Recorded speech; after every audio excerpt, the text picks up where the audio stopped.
Welcome, everyone. Thank you for joining us for our very first episode of Bits and Bytes.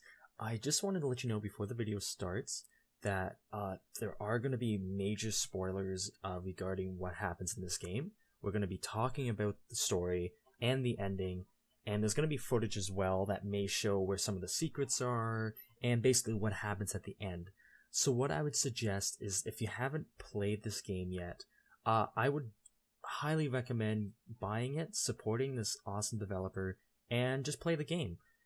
If you're not too worried about spoilers or you don't feel like you want to play the game, that's fine. Continue watching, but I just wanted to let everyone know that if you haven't played the game yet and if you intended to play the game, we will be spoiling stuff.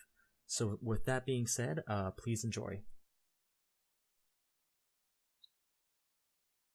Hey everyone, welcome to our very first episode of Bits and Bytes. Today we're going to be talking about Inside, but before that we probably should introduce ourselves because this is our very first episode of anything we're doing on this channel, so let's do some introductions really quick. I'm Ryan, and today I have my lovely friends here who are also part of the channel, Lorenne and John. Hello. Hello. I'm so excited, guys. Me too. I can't even contain my excitement. So, what we're gonna do, basically, this isn't the most revolutionary idea out there, but we all decided to play a game, and we're gonna just talk about that game. And every episode we do of Bits and Bytes is basically that. We're just gonna find a game that we all like, we're all gonna play it. We might not even necessarily beat it, but we're just gonna play for a certain amount of time. Then we're gonna come here and talk about it. So, I like to think about it as a play it till you hate it kind of game, kind of game show where we all just kind of talk, and if you hated it, then you can tell people why you hated it. But exactly, yeah. Like, there's a good chance in the future there's gonna be some games where we play for like half an hour and be like, nah, not dude, no, bro, I'm done. Yeah. So, it's basically like a book club. Yeah. The way I viewed it. More or less like the book club of our friends and whatever we decide to play at the time. And don't worry about just hearing our voices. We'll have special guests. It'll be great. Yeah, this will probably be... Maybe we'll have a couple episodes where it's just us again, but I would like to have our friends on here. Some guests, some super non-famous people just like us. Oh, absolutely. And famous people, if ever possible. Oh, yeah. PewDiePie, hit me up. PewDiePie, please. Alright, so I suppose we should start with the game. Yeah, so what we're probably going to start talking about first... Oh, and I want to emphasize this really quick. It's not a review, obviously. All our opinions are going to be our opinions of the game. Can be taken very subjectively. It might not sound like it. I can be very opinionated, but this isn't a review. I mean, we're just going to talk about it. A lot of games are very, self-interested, right? If you like the game, you like the game. If you don't have in it, you're not going to like it. A lot of people are different, and at the end of the day, it's whatever you're into that you're going to like. But even though we say we like it or don't like it, doesn't mean the common person may like it. But I mean, that's pretty common sense, I'd say. We're pretty common, so you probably like it. We're fairly average at best, I'd say. And I think this game we're going to be talking about today is probably, besides Undertale, which maybe we'll talk about in the future. We were thinking when we were doing this, we actually planned this months ago to do a channel like this, and we were going to talk about Undertale, which is pretty much the perfect game to talk about. There's so much to talk about in that game, but we felt that with the recent release of this game, it would be a little more relevant. And boy, is this game also an interesting thing to talk about. It is definitely weird. Yeah, I think a large portion of what we talk about will actually be theories and what we think the heck is going on in this game. Yeah, because there really isn't much to the game. It's just what it means more often than anything else. Yeah, but we'll get to that in a bit. The first thing we're going to talk about now is the gameplay. And I might go on a rant about this gameplay because I think, personally, in my opinion, I should say this too, I have a very small background in game design in 3D. I studied it. I'm not studying it currently, but I study it on the side. And I'm gonna say, in my opinion, that this game is almost perfect game design. and I'll kind of go over that when we're talking about it. But I guess I should describe what it is first. Basically, Inside is, if you haven't seen the gameplay for this game, it's basically just a 2D side-scrolling puzzle platformer. Basically, the easiest way to sum it up. But I think there's so much more going on with this game.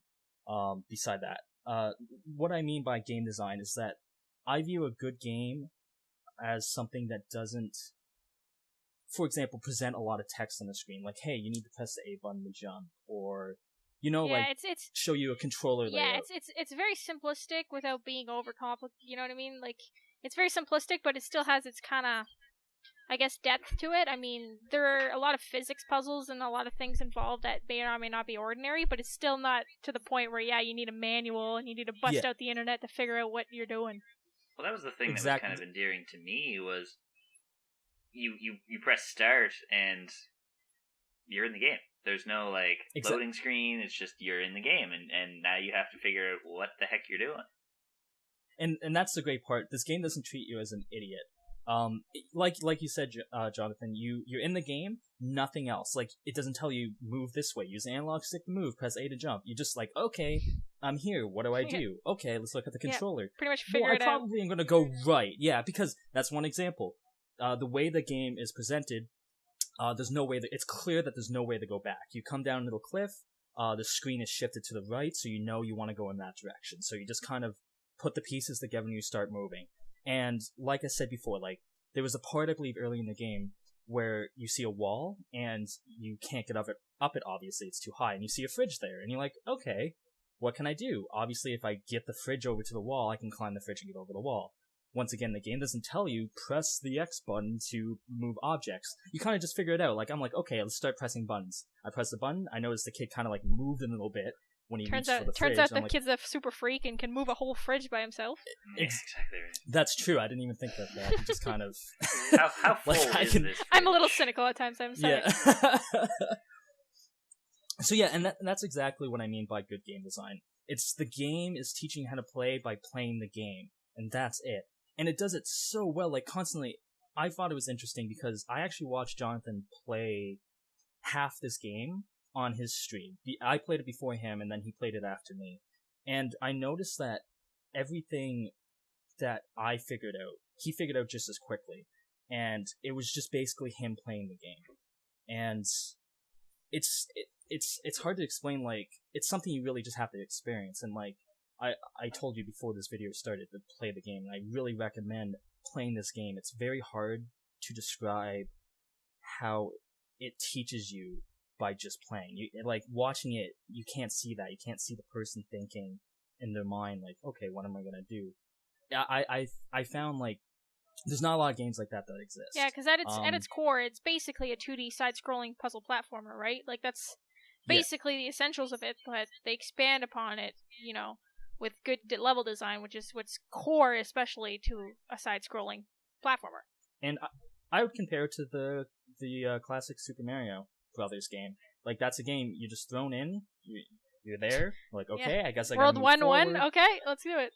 Yeah, and that I think for me that was the most impressive part about this game, was how well designed it was. Every mechanic they taught you was taught by you playing the game. Yeah. There was no instructions or anything like that, and I keep reiterating that part. There's no instructions. There's nothing on the screen telling you what to do, and because that's what's so impressive to me about this. I find the platforming elements actually remind me a lot of I know, Ryan, you played this, I'm not sure about John, but you played Ori and the Blind Forest.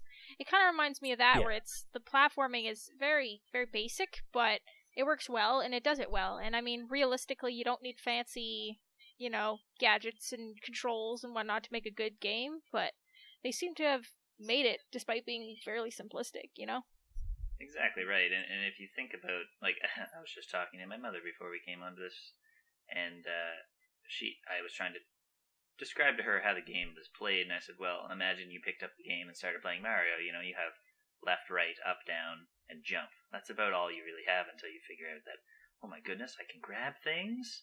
Oh my lord, I can move that fridge around. Yeah, it's like in Little Big Planet there, where you grab things for the first time, and you're like, right. oh my god, my world is now different forever.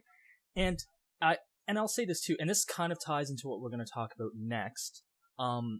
But I think it has a lot to do with the animations in this game. And I don't know about you guys. Like I said, I have a background in 3D, but I think even if you don't have a background in 3D, you can appreciate how good the animations are in this game. And I think that ties in very well to the game. Like, I don't like this term game feel because God knows what that means. But whatever that meant, that game feel was there because, like, just the way, like, he would tumble or he would, like, grab things, like the physics to everything felt really good when playing. And I think that ties in, like, it's rare to have a game where the art actually affects the gameplay. And I think this is a good example of that. I mean, you guys can weigh in a little bit on this. I think the whole style of art video games, I know video games are all art, but like very creative artistic video games is becoming a lot more popular nowadays. Whereas, especially with indie developers and stuff like that who get a lot of more creative freedom, you see these games like Inside that have like the atmospheric kind of presence and, I guess atmosphere and feel behind it that makes, a game something different without even really being that different altogether. Because, I mean, you look at it, it's a platformer, which has been done before, like you said, your Marios, but you add that element of, atmosphere and physics and stuff like that, and you got something that, feels fresh despite, Yeah, exactly. It's very stylized. Like, I'm gonna have footage for everyone that's watching to be able to see this game. It's beautiful in, like, a depressing way. It's, the colors are very, like, grayish. There's a lot of gray, and more gray, and there's not a lot of color in this game, but like the style it's very simplistic, it's very clean, but it's beautiful in a way, and it's just like Lorenne, you were talking about, like the atmosphere of the game. It's just so unique, and it really is tied to like this whole indie scene. Like I don't know how big of a studio Playdead is. But I know it's not a huge studio. Yeah, because they made Limbo, but which was even more simplistic, but same concept, like just simplistic and beautiful, and that's something I appreciate in games, movies, books, anything. I prefer something that is more simple, because I find it's harder to have something simple be so amazing, like beautiful and elegant, or whatever you want to call it. Because you can give something a lot of detail. But that's just because there's a lot of detail there, and that's why it looks so nice. To have something so simple at its core, and you able to see how, like, what it's trying to convey to you, I think is really impressive. And I think, like, the indie studio, these small teams really get that because they have the ability to do that. Yeah.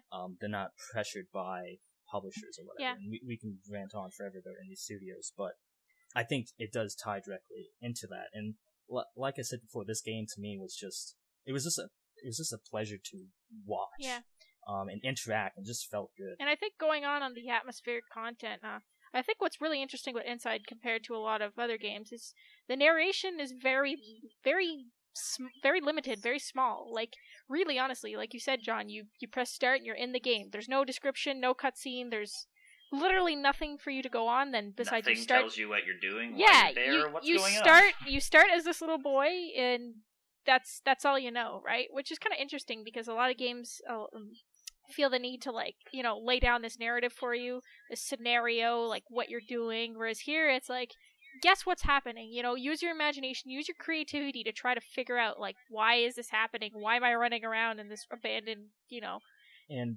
boy, oh boy, atmosphere. There's nothing in this game makes sense. nothing in this game makes, like, I don't know.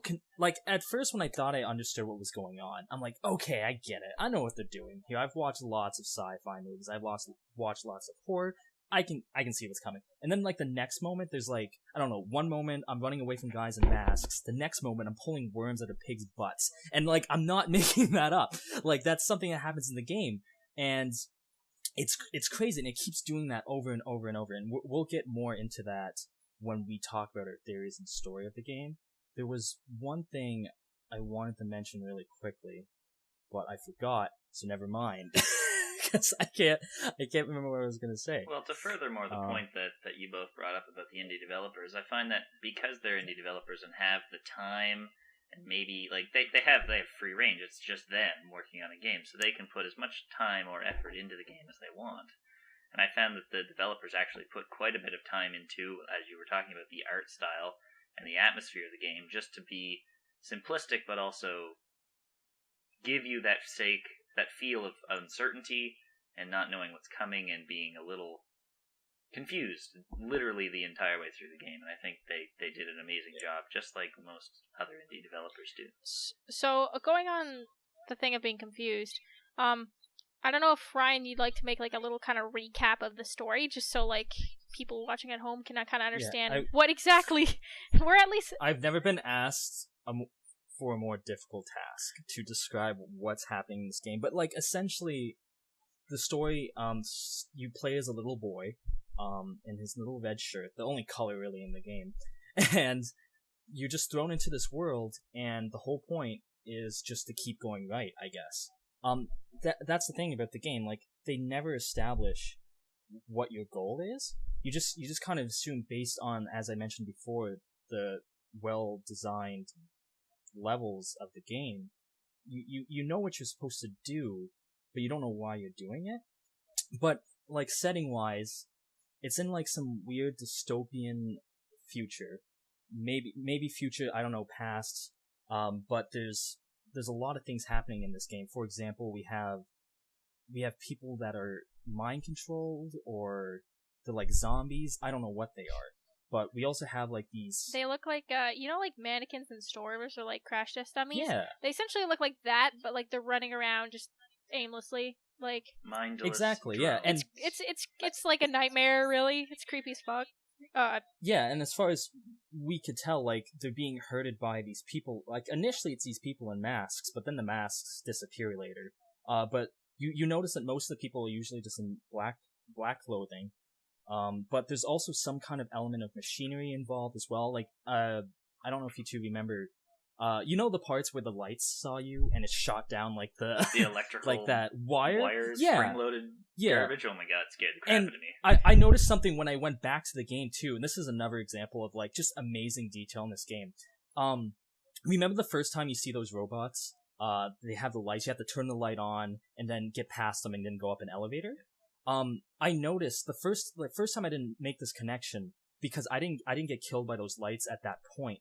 But you'll notice there's corpses on the ground, and there's wires stuck in them. And when you turn the power on, the machines come on, the bodies jolt a little bit. And at first, I just thought I didn't know that was connected to the machine itself. But that's the game telling you, like, okay, like story-wise, I guess, this is what's happening to them. Like, you notice in Jolt, if you get hit by the light, this is going to happen to you. So that's just something I found was really clever. But that's an element as well. I think that's where the sci-fi element comes in. It's like, there's these like weird machines that I don't know what they do. I don't know what the purpose of them, but they kind of just pull you away. But like story-wise, there's not much. I can't really give you a brief overview of the story because I don't know what's going on. I think it's kind of like I said it a little bit earlier. It's like the story's so open-ended and vague that really, honestly, you can kind of make up whatever you want as a scenario that's going on. Like, I mean, having played it, two different people, you might think like, oh, well, this is what this is happening. Oh no, I think this is what this is happening. So it's very theoretic, like it's speculation, right? Yes. But I mean, every person will see it kind of differently, which is kind of cool because not many stories are like that. But again, it's literally a little boy and you're running through this weird dystopian dark future that I would not want to live in. Yeah. No. And I think this will lead in perfectly to, I think, discussing what we think is actually going on. I had a couple theories throughout the game, and I'll start first with a couple of what I thought was happening. So initially when I started the game, at first I had no idea, but then my first reaction was some kind of like, and maybe this is just because I'm a big fan of this concept, of like AI, artificial intelligence. But at first I thought maybe the character we were playing was an android or some kind of like artificial human, and that's what all these other people were. They're like these artificial people, and for some reason, like, the society gained control of them, or I don't know. Like, I thought it was surrounding that kind of concept, though, and maybe that's why you were playing this little boy. But then, of course, that completely changed. Once we got near the end of the game, and I'll try to show some footage that I got of what happened here. And I don't know if I'm going to be able to explain what happened. I remember the first time I saw that there, my jaw dropped, just like, what?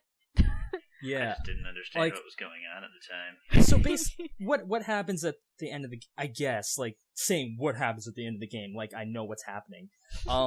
You get to, like, this weird machine that's... You get sucked up into it, you're in, like, this water vat, and there's people watching you, and there's this giant mass of blob people. It's just a mass of people. Like, it's like a giant blob of arms and legs and stuff, which is terrifying. And yeah, like imagine you just kind of swim around. Yeah, imagine like you're the naked movie. Now, Imagine the movie The Blob, like that big blobby thing, but like limbs sticking out. That's literally what it looks like. Yeah, just sticking out everywhere. And everyone's just watching you, and you have no clothes now because your clothes get ripped off for some reason. And you just see this thing, and you see wires attached to it, and you're like, okay, I guess I'm gonna pull wires out. So you start pulling the wires out, and then when you get to the third wire, they like suck you into their mass, and then you're just a blob. You're just a blob man, and you're like, cool, I guess I'm a blob man now. And you go to the window and you rip it open and you cause havoc. You just break through and everyone's screaming and running around and you're just doing your thing as a blob, continuing to solve puzzles. But what's interesting is that the people are trying to help you as well, which like I didn't get. Like at this point I was like, okay, I don't really think this is an Android thing anymore because like I'm just a giant blob man now. Like nothing makes sense to me anymore. So then when I was watching Jonathan actually, he made a comment, and you'll remember this, John.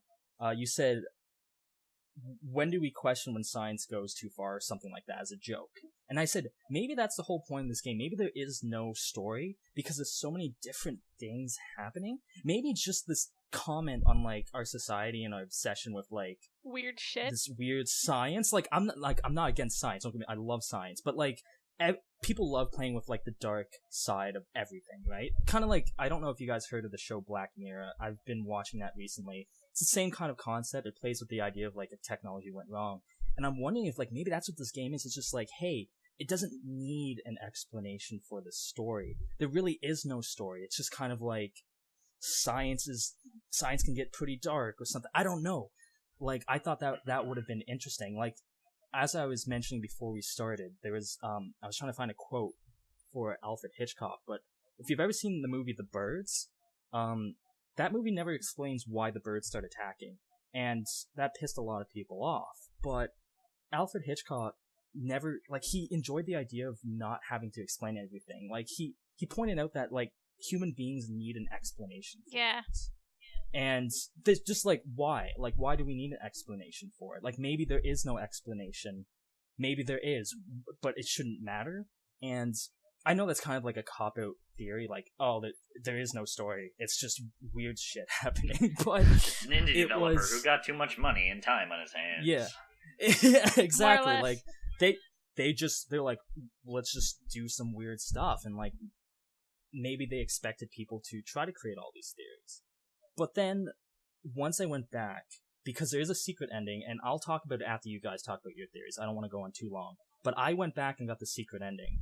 And while I was playing it again, I did notice some connections to Limbo, and I went back to Limbo quick. But like I said, when you pull the worm out of the pig's butt, that sounds weird. But it kind of hinted that, like, this pig was not in control of himself, and once you pulled the worm out, he was fine. And that worm is something that actually appears in Limbo.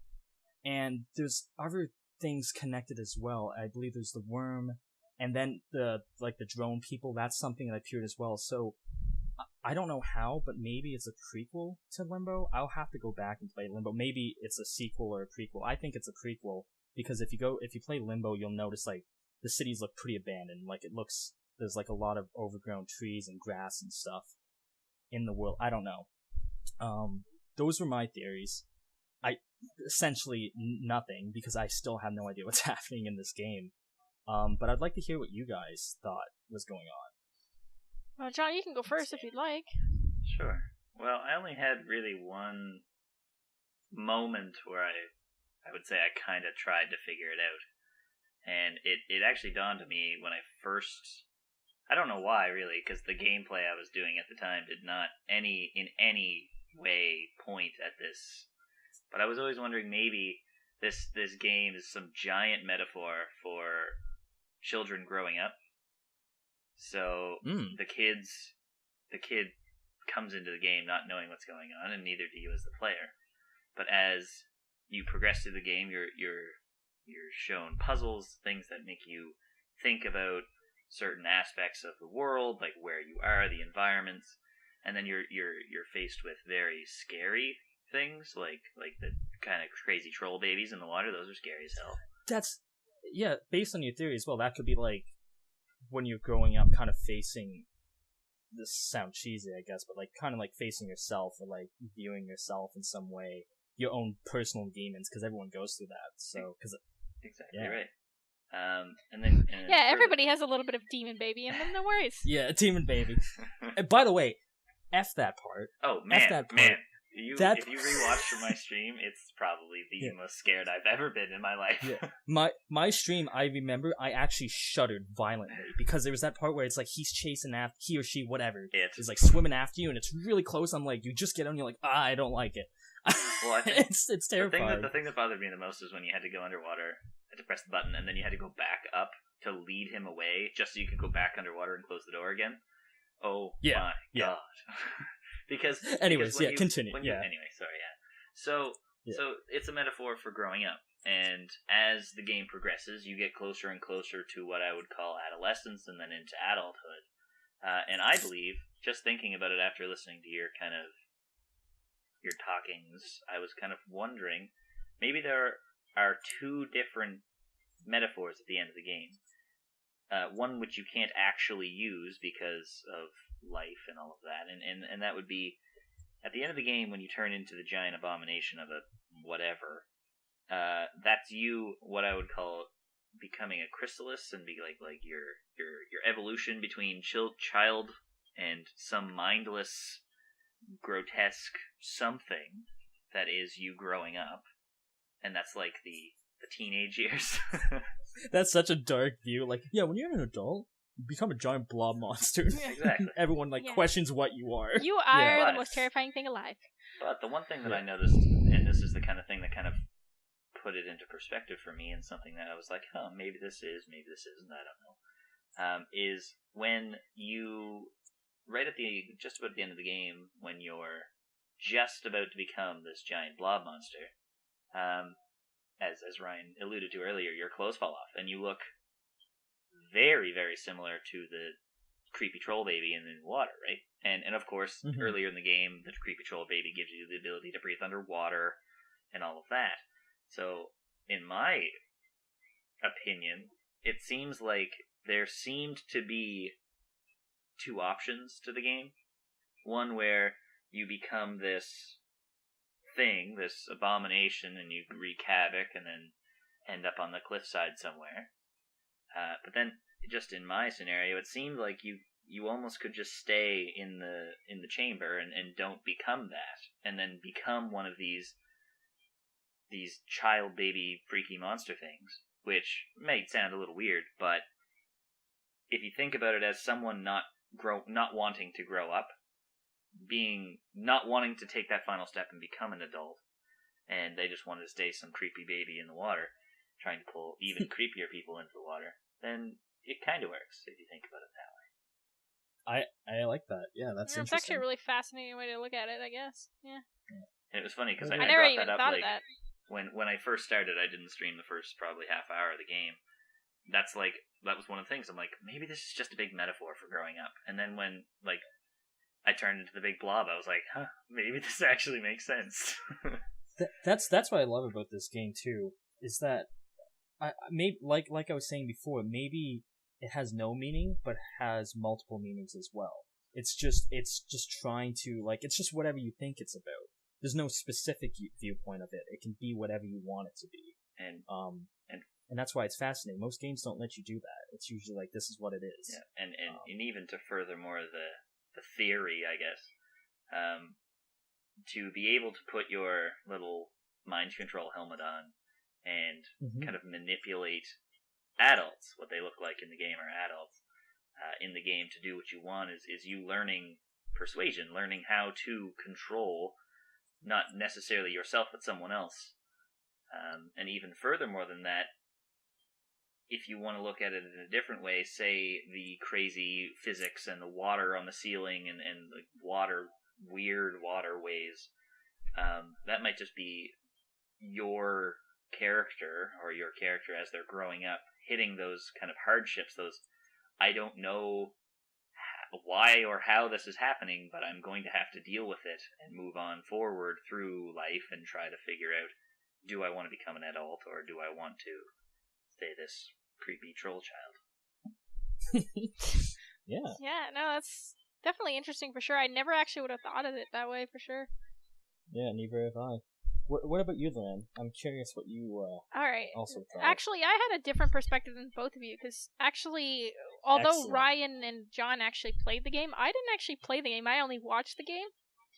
So for me, looking in as an outsider, I guess I see it a little bit differently. Like, yeah, and that's I think it's a good perspective to have. Yeah. To be honest. I mean, Good job obviously, not playing the game, Lorraine. Good Yeah. job. yeah, okay. Good You show. know what? Okay, Video stop games. it. Alright. But yeah, no, for sure. Like, it's definitely an interesting game, and I think there's a lot of possibility. But I think, in terms of theories as to what's going on, I don't really have any concrete theories. I like what you guys are throwing out for sure, but to me, I think the game is more about just the experience of the game rather than what it's necessarily about, if that makes sense.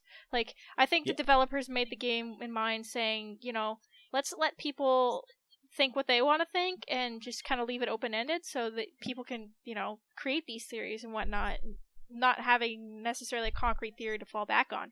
So I think it's kind of just what I think the game's more about, and I think that's kind of the beauty in the game, that, you know, you are free to use whatever imagination or whatever is literally inside your head to put onto the game. It's funny you say that, because what I'm getting from that is that you're saying that we make our own game, we make our own theory and our own backstory to fit our needs. Well, yeah, even the title of the game is very kind of explanatory in what the game's supposed to be. It's inside what? Well, it might be inside your mind, which is completely, because I mean, theoretically, if you look at our heads and how we think, it's completely crazy. Like, people are insane. I mean, I'm insane. Like, this, you know what I mean? Like, it's just what people think is, you know, off the wall, and it may not necessarily always make sense, and that's why I think this game is. Well, Lorraine Lorenne is crazy, but it just represents the game and saying that, you know, even though you don't think necessarily things that make a whole lot of sense, they're there, and it happens, and you kind of just go along with it. Yeah. I need to do this as a thesis because I'm a psych major, and I just need to get people to play this game and just study their see reactions. what kind of reactions you get out of it. See how that reflects them as a person, because it's like you said too. I think that's a great that's something I was trying to get at as well. Is that it's just whatever you want it to be. There's not supposed to be a point to it. And I know that might sound like a cop-out answer, but at the same time, I think it's beautiful at the same time. Now, however, I did get the secret ending, and I'm going to blow both of your minds. Out of everything. I love it. So I'm going to be honest. I did this. It was a pain in the butt. I don't like using guides. I think I had to use it for one or two of them, because, you know, I have a job and I need to go to work. Yeah, but, we common plebeians can't do this for a living. YouTube money. Cash money. And so I'll throw some gameplay. There might have already been some, but basically to get the secret ending, you'll find these like weird spherical orb things, and they're kind of hidden. And when you find one, you just kind of like you grab it, you pull a little like switch out of it, and it turns off or something like that. And I believe there's 12 or 11 of these things throughout the game. Yeah.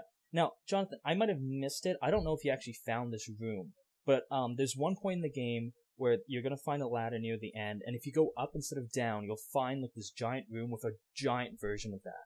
And you'll see a sign in the background, and you'll see the number of orbs, and you'll see lights. So if you got it, it's lit up.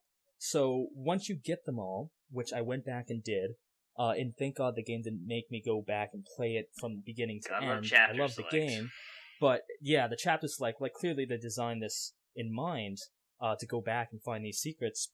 Once I got them all you do is you go into this giant orb and you pull the last one, and it turns off, and you think it's gonna end. It doesn't. You'll notice the sign. There's a light at number 2. Now number 2 was in the. You remember the cornfield overview where there's all the little chickens. The little chickens fall. Which is that the thumbnail? I didn't know what. Yeah, exactly. It's the thumbnail. I didn't know what they were at first. I thought they were like beetles or like I was like, what are these things? And then I realized they were chickens. In the cornfield, if you keep pressing the interact button, eventually you'll grab something that's hidden, and there's a secret door. Now you can get one of the mini orbs there, but there's also another door on the other side with a lever, and you have to use a certain pattern, which I will admit I don't know where the pattern is in the game. I had to look it up. It's like some weird long like cheat code basically. Is it like up, left, up, left, down, right, down, whatever? Left, right. It wasn't the Konami code. No, that's the first thing I tried. Trust me. And when it opens, you go into a room, and you know those mind control helmets? Yeah. There's a bunch of wires going into one of those. And you get to the end of the room, and there's a plug. You pull the plug, and your kid kind of topples over, and then it looks like he shuts off, and then that's it. So at first I was pretty disappointed. I'm like, well, that was a kind of a waste of time. Like, nothing happened. But then it made me think that there might be more. Maybe there is something to the story. Maybe they just want to mess with you. But like the way, you know how when you mind control the normal people with the helmet, when you're done, they kind of just flop over? It's exactly what he did. So I kept a secret from you guys. I think I have one more theory of what might be happening because of this secret ending. I think the giant blob was controlling you, or it represented you as the player, and I don't know if it means like it wanted to escape, or if this whole thing was a test orchestrated by these people. But to me, it would make sense that the blob would be controlling this kid to get to it, to help it escape. Because at the very end of the game, you break out of the building, you roll down a hill, and you're on the beach chilling, and that's big it. blob Just straight there. chilling, trying to get a tan. So, exactly. So, like, it's weird, though, because that still doesn't explain, like, the water babies, but... I don't think really much can explain water babies. But maybe, and once again, it's open for interpretation, but maybe that blob just represented you as the player, or maybe there is some actual story here. And it kind of, for me, I was always curious why the workers were helping you get out. Because initially a lot of them run away, but some of them are, like, watching you. They're all very interested. If you look in the background, they're all like, let's follow this blob thing. Like, this is interesting, even though he, like, a couple seconds ago just crushed a dude. If you remember that. And, like, I wonder if it was just an experiment as well. Like, I don't know. It doesn't make... This game blows my mind. Like, every time I'm trying to think of what's going on, something contradicts it. Doesn't make any sense. Well, it's that essence of human nature wanting to know what's happening, and maybe there is no explanation, but there seems to be so many aspects that are telling me, like, there is something going on. I don't know. To further your theory, I love the theory. It makes a lot of sense. When you're trying to get one of the orbs, I remember quite vividly that you actually have to use the little control-y helmet, and then take control of the dude. The dude then goes into your submarine, and then he goes below another control-y helmet, in which case then you get off the control-y helmet, he flops down, you get into your submarine, shoot it into the sky, he then gets stuck in the control-y helmet, and then you go to the first control-y helmet and control both by controlling then the third person that's in the room. Yeah, it makes sense when you play it, guys. It really does, and the only reason I'm bringing this up is to think that when you're in the room with the giant blob and you finally become the giant blob, the things you're pulling out of it, in my opinion, resemble those helmets. They don't look identical, but they're pretty similar. Yeah. There's some clear tech, like certain technology going on here, and perhaps like and I haven't done all of the secret endings. I've done a few, but or the secret endings, the little blob, the power supply thingies. But maybe that's one of the little Easter eggs, little points that it's kind of trying to say. You can control someone and they can control someone else. So maybe we're controlling you and you're controlling someone else. And it's like some Bioshock crazy stuff. It's like you don't actually have a choice. Yeah. This representational plays don't actually have a choice. It's super interesting. I want to wrap it up, guys.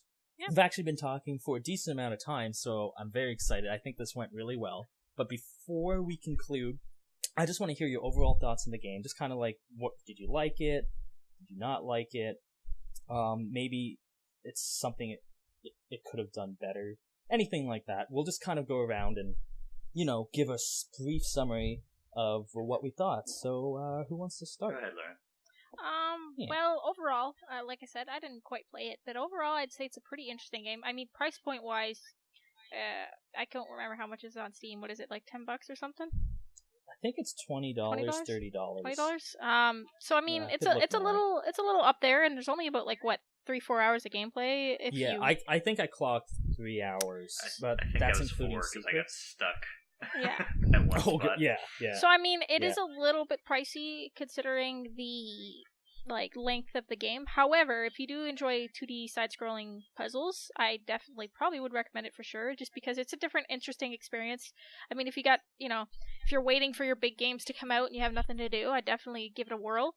But I mean, if you're not into that, I definitely probably kind of just sit on it, maybe do what I did and kind of watch it. But yeah, that's more or less, I'd recommend it for sure. But I mean, it's not necessarily for everyone, but I mean, it's whatever people like, I guess. That's what I have to say. I know it's not really a great explanation, but I think it's just fair enough for anybody who doesn't really know what's going on. What about you, Jonathan? Well, I hate scary games. We're playing a scary game on Halloween. I hate watching scary games. Sure. I hate playing scary games. I enjoyed this game immensely. I much like Undertale and a lot of these indie games, they have very, very heavy story, but they never really tell you all about it. They might tell you a little bit, especially with Inside. You never really get that story. You have to kind of make it yourself. And the game itself kept me interested long enough to finish the game. I wasn't playing the game just to come and talk about it. I was playing the game because I enjoyed actually being there and playing and seeing what was going to happen, what new mechanic they could throw at me, or what puzzle they could make with the pieces they've already given me. And it was very, very interesting to play. The puzzles themselves aren't hard, in my opinion. They are hard enough to keep you wanting to play more. They want to see, maybe okay, so we learned about a box that flies up in the air when you pull the lever. Let's see what we can do with that, and water, and movement, and whatnot. It's amazing how they kind of spliced different aspects of the games together to give you kind of an overall feel, and it was really nice. I found that the sound and story of the game kind of melded perfectly together, especially when that creepy demon baby child tried to attack us. The music got incredibly intense, and I almost pooped myself. Other than that, I would highly recommend playing this game if you had 4 hours of time. I then highly recommend reflecting on the game and trying to figure out your own theory. Maybe going and finding the secret exit like Ryan did, and then contemplating even more so. Excellent. And last but not least, little old me. I think both of you touched on a lot of aspects of the game that I would agree with. I'm actually seriously considering this as my game of the year. I think personally, it was almost the perfect example of what game design should be.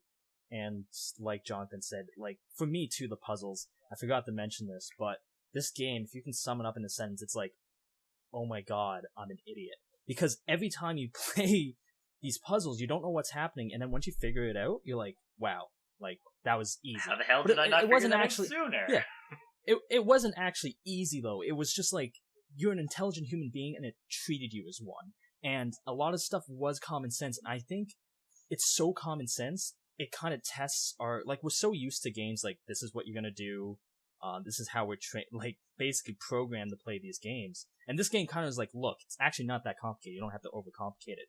And I think the developers of this game realized that, and they really implemented that into the game. But other than that, I think every aspect of art in this game is amazing. The story is so open, but it's still enjoyable. Regarding the price point, this is always a tricky thing for me because I'm always so conflicted. I agree that $20 for about 2 to 3 hours, and it will take some people only 2 hours if they just go from beginning to end and rush it. It's kind of steep, but for me, and I think this is a rare I'd say it's a rare example. But I think my $20 was fully justified, and I think for this game it's fully justifiable. I can't say that for a lot of other games, but I would rather have a game that's amazing to me from start to finish than it is where it's just only parts of it are really good and it's super long. But of course, realistically, I wouldn't blame anyone to just kind of wait for a sale, but I cannot strongly urge you enough to actually try this game. Buy this game, even if you have to wait, if it's cheap. I think this is a game everyone should experience, and I think people who... I think it's just a great example of what good game design is and what a game can accomplish. This is not something that can be done in any other medium. I know a movie couldn't capture what this game showed me. I know a book couldn't. This is something only you can experience in a game. And whenever I get that feeling, I know it's a good game. Because that's why I play games. I play games for unique experiences, and this is one of the most unique experiences I've had since Undertale.